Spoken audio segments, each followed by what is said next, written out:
We're here at the Lower Merion Conservancy's demonstration rain garden in Rolling Hill Park to talk about how rain gardens work and why they're important. Rain gardens are depressed areas designed to take on stormwater from roads, buildings, and sidewalks. They're planted with vegetation indigenous to our region, known as native plants. Native plants increase water absorption, loosen compacted soil, and reduce erosion. They also provide habitat for wildlife.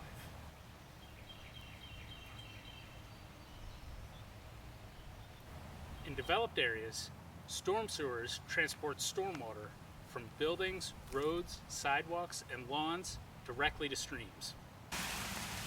This sudden influx of water causes flooding in streams and on roads. Unfortunately, this floodwater is polluted with oil and metals from cars, lawn chemicals, road salt during the winter, and sediment, all of which harm wildlife and impact our drinking water intakes. Even if all the water coming in were clean, this would still have a huge impact. In undeveloped areas, plants slow down precipitation, absorbing some of the water and allowing the rest to percolate into the ground or evaporate.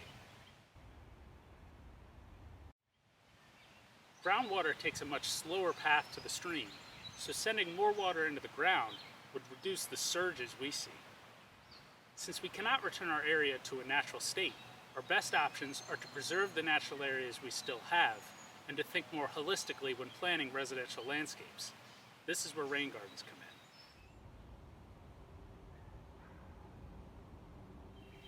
This garden is much larger than most residential rain gardens due to the amount of water it is designed to take on. Rain gardens can be as small as 10 square feet, with depths ranging from 6 inches to a few feet, depending on the slope of the land and the quantity of water they're meant to take on.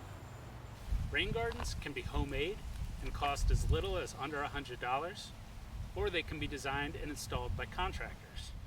Stormwater from the driveway enters here.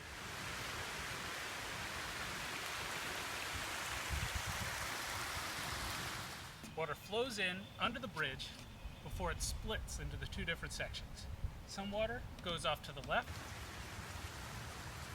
while most goes in the area to the right.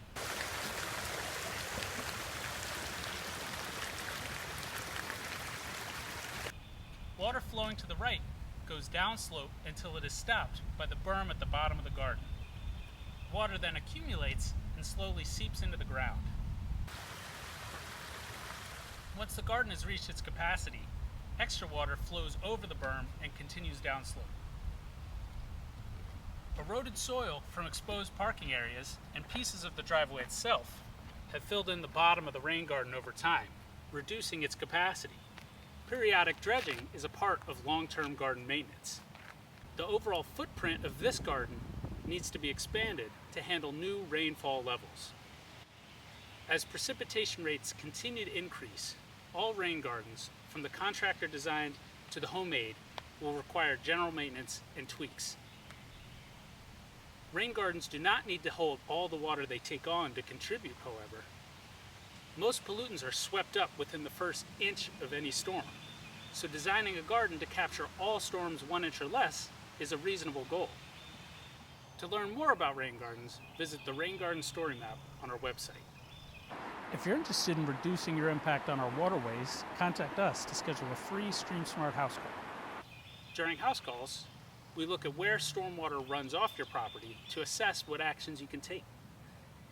If you would like to schedule a house call or have general stormwater questions, email me, tom@lmconservancy.org.